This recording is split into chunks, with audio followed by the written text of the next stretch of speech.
sobrang nakakabahala yung vision ko kasi ang hirap siyang pagmasdan kasi nakikita ko. Kumbaga parang andun ako pero wala ako doon, pero nakitang-kita ko yung mga pangyayari.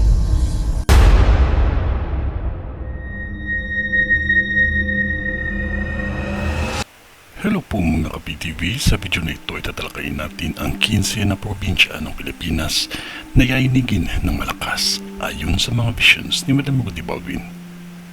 Pero kung ikaw hindi pa nakasubscribe sa aking channel, baka naman.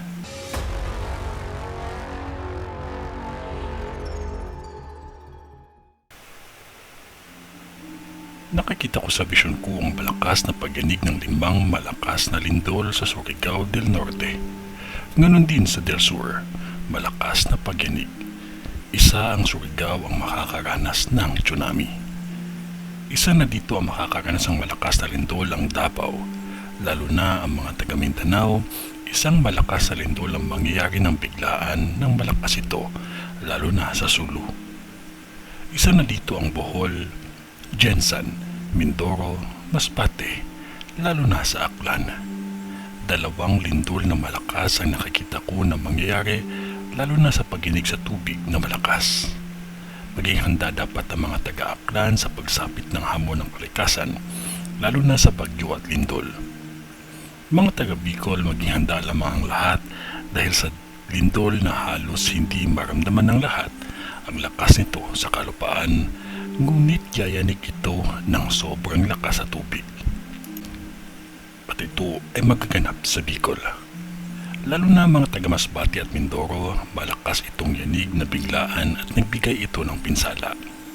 Zamboanga at Metro Manila, kahit saan sa Luzon, maging handa lamang dahil may mga pagyanig na mangyayari ng biglaan na animoy nagbabadya na ang The Big One.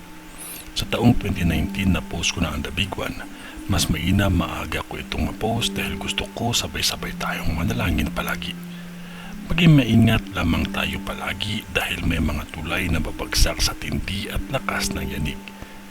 Lalo na sa Ormoc City, Leyte, ay malakas ang pag-inig din dito. Lagi lamang tayong manalangin at huwag tayong makalimot na magdasal dahil may nakikita akong 4 na eroplano ang maaaksidente sa bansang Asya. Kabilang na dito ang Pilipinas.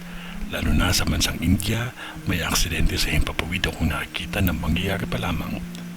Huwag ninyong katakutan ang bisyon ko, bagamat magdasal pa tayo ng taimtim sa Diyos na tayo ay iligtas sa kapahamakan. Ako ay tao lamang. Kung ano ang pinakita ng Diyos sa akin ay hanggang doon lang din ang aking masasabi. Manalangin palagi. Ito ay ang bisyon ni Madam sa mga lindol. Sa ngalan ng Diyos Ama, ng Diyos Anak, at ng Diyos Espiritu Santo. Amen.